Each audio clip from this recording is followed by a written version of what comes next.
Bismillahirrahmanirrahim. The object-oriented programming using C++ class Sarazem Yasarali. Anan Bawayo lecture number 35 Ambiguity and Multiple Inheritance. Chapter number 15 Inheritance chapter शुरू हो ताकि हम मुख्तलिफ किस्म inheritance will और multiple inheritance के मंगा नन यो topic ते ambiguity and multiple inheritance. چې کله مونږه ملټیپل انهریټنس کوو نو په هغې کې به څه ایشو راځي، څه مسله به راځي، هغې ته ویلی کېږي امبیګوټي، یو ایرر به راکوي ایرر. اوس ملټیپل انهریټنس تاسو آلریډي ویل چې ملټیپل انهریټنس څه ته وایي؟ نو ملټیپل انهریټنس دې ته وایي چې کله زموږ سره پیرنټس یعنی پیرنټ کلاسز زموږ سره زیات وي او د هغه زیاتو کلاسونو نه مونږ یو چایلډ کلاس کریټ کو، دغه ته ویلی کېږي ملټیپل انهریټنس. اوس د کو ایشو څه ده؟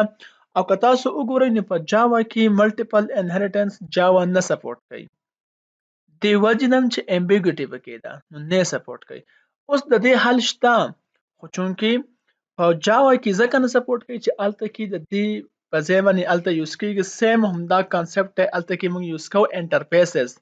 تاسو به چېرته ویلی یا به تاسو ووایئ وروستو، هلته موږ څه یوز کوو؟ انټرفیسز یوز کوو. دلته کې مونږه د دې حل وایو، اول ګورو چې د ایشو څه ده. نو an important issue in multiple inheritance is the issue of ambiguity. The ambiguity is created in multiple inheritance. د ټولو نه اهم ایشو په دې کې د ambiguity ده، او ambiguity کله کریټ کیږي چې کله موږ څه وکړو multiple inheritance واخلو. او څنګه کریټ کیږي؟ د څه نه کریټ کیږي؟ If the names of functions are similar in two or more parent classes. کله چې مونږه په پیرنټ کلاس کې یعنی زموږ سره دوه پیرنټ کلاس دی، فار ایگزامپل په دواړو کې مونږه یو فنکشن واخلو او دواړو له نیم سیم ورکو، یعنی similar in two or more parent classes. په دوو کې یا دوه نه زیات پیرنټ کلاس کې مونږ یو شانتي فنکشن واخلو په یو نیم سره، دغه کې به څه راځي؟ The compiler cannot determine which function to execute when the object of guide class attempts to execute such functions. ګوره چې کله زموږ سره په پیرنټ کلاس کې ټو یو شان فنکشنز وي په یو نیم سره، نو چې کله موږ دا رن کوو نو دا نه رن کېږي، کمپایلر کنفیوز شي چې کم یو رن کم، دا کم کلاس هغه رن کم. دواړه پیرنټ کلاس کې دواړه پیرنټ کلاس دی او ښکاره خبره ده موږ ابجیکټ کریټ کوو د کم کلاس؟ د چایلډ کلاس. د چایلډ کلاس ابجیکټ موږ کریټ کو نو اوس موږ اکسس کوو د چا ډیټا؟ د پیرنټس ډیټا کنه، مطلب پیرنټ فار ایگزامپل ټو پیرنټ کلاسز دي په دواړو کې سیم فنکشن په یو نیم سره دی، نو څنګه به اکسس کوو؟ کوم یو به اوس ایگزیکیوټ کیږي؟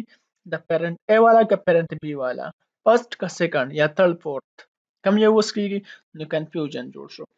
زه د پریکټیکل دا پروګرام کوم، تاسو به راشئ وی اس کوډ ته، زه بل تک راشم یو نیو فایل به راواخلم او نیم به زه ورکړم فار ایگزامپل multi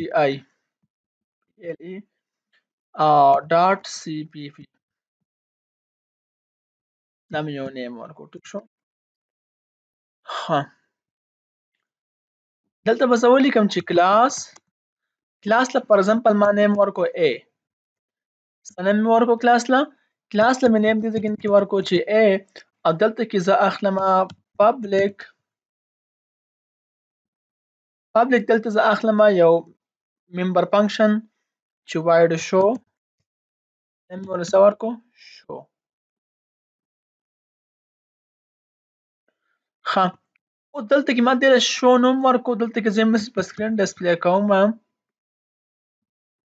چې سی اوټ چې کلاس ا لیکلنې به کې څه وکړو؟ کلاس ا اینډ اپلاین موسم ورکو، خیر دی.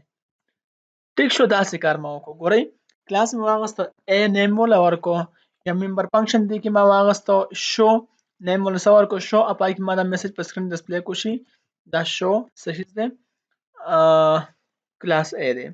ښه اوس راځم دلته کې کلاس بی اخلم.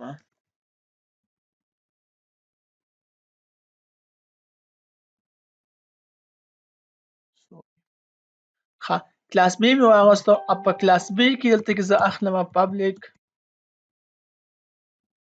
پبلیک په څه واخلم؟ همدغه نیم سره اخلم ممبر فنکشن شو نیم سره مې واغست چې ایرر راکړي، او دلته څه ډسپلی کوم؟ دا به دې ځای کې زه کاپي کوم په کنټرول پلس سی سره دلته به څه کومه پیسټ کوم دا کلاس څه شي دی کلاس بی دی. اوس دلته کې زه راځم ملټیپل انهریټنس کوم.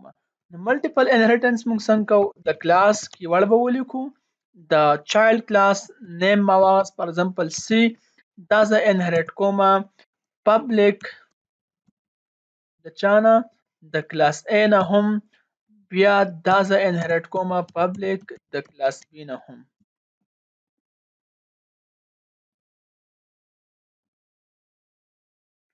وګورئ کار څنګه شو.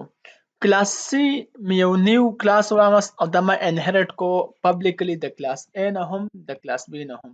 مطلب دا چې کلاس C دو پلاران شو، یو سره یو کلاس A دی یو کلاس B دی. د ټو پیرنٹ کلاس نه مونږ یو C کلاس سکو دا انهریټ کو.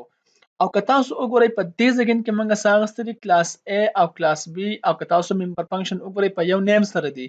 اوس چې کله زه د کلاس ابجیکټ کریټ کما نو دی به کنفیوز وي څنګه ابجیکټ کریټ کوم راځم مین اخلم په مین فنکشن کې دلته کې زه ابجیکټ کریټ کوم د کلاس نیم زه اخلم چې سی نوم زه ورکوم ابجیکټ obj. وګورئ obj ډاټ کم فنکشن شو او سبا ولیکم چې ریټرن 0. وګورئ دلته ایرر راکو او ایرر څه دی وای ambiguity دی A وای C دغه شل وای as ambiguous مطلب دلته کې سره ambiguity ده. اوس دا زرن کوم کار خبر را باندې رن کیږي وجه سره وجه ملټیپل انهریټنس کې موږ سیم میتھډ په سیم نیم سره موږ واغست میتھډز واغستو. ګورئ دا مونږ دلته کې ایرر راکړي دا مونږ نشو کولای دسی نو دا مونږ ته ایرر میلاو شو ځکه چې په سیم نیم سره شو فنکشن دلته کې په کلاس A کې هم شته کلاس B کې هم شته. کمپایلر کنفیوز شو چې دا یو رن کم او که دا یو رن کم زموږ سره خود ودی سوا کم وس. نو اوس د دې سولوشن مونږ ته خودلای شوی هم دی او که تاسو وګورئ یا بره پروګرام کار څنګه کوي نو په دې کې مونږ دغه د میتھډز ساري ټو فنکشنز مونږ راواغستو دواړه یو شانتي دي نو ښکاره خبره کار نه کوي. اوس دا به ambiguity به ریموو کوو څنګه ختمو به څنګه د ambiguity can be removed from the above program as follows. دا مونږ چې کوم پروګرام وکړو د موږ د څه ختموي چې موږ سم اخلو سکوپ ریزولوشن اپریټر سره منشن کو چې کلاس A د ابجیکټ A د سی تاسو وګورئ پریکټیکلی دلته کې موږ ته خپل شو کوم د تاسو وګورئ دلته کې نه وای د څه کار وکړي ته وګورئ تاسو نه لکه دلته کې فار ایگزامپل زه اخلم چې obj.a scope resolution operator څه چلو شو اوس داسې کار وشو چې ما ورته وویل چې ابجیکټ پس درې باندې ته کال کا د A کلاس شو فنکشن دا کال کا نو کار خبره ده اوس ما ته هم دا راکې کنه چې کلاس A بیا بنا راکې ها وګورئ کلاس A صرف سره راکړو کلاس A د بیا غو ځکه نه راکې چې د بیا خو مونږ دلته کې څه کړل نه دی کال کړي دا شان دلته کې دا ځکه کاپی کم په کنټرول پلس C سره دلته به ځکه کم کنټرول پلس V دا به چینج شي څه بشي بي بشي. نو اوس موږ منشن کړه باقاعده چې A کلاس شو فنکشن مونږ ته ډسپلی کو د B کلاس شو فنکشن مونږ ته ډسپلی کا. نو اوس په دواړه مونږ ته راکړی کیږي تاسو وګورئ چونکه موږ سیو کړی نه دی سیو وکړو اوس برن کو وګورئ کلاس A او کلاس B ټیک شو دا سیمون دا څه کولای شو ریموو کولای شو ختمولای شو.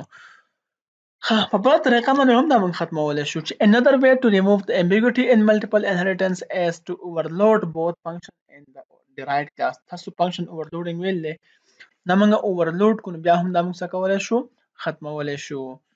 نو انتهایی ایزی کلاس دی امید دی تاسو دې باندې پوه شوي یئ که بیا هم تاسو ته څه ایشو وي څه مسله نه پوه شوي تاسو بالکل اوپنلی کمنټ سیکشن کې کوېسچن کولی شئ او که پوه شوي یئ نو پلیز زموږ ویډیو لایک کړئ او نورو ملګرو سره شیر کړئ نن پورې همدومره کافي دی د الله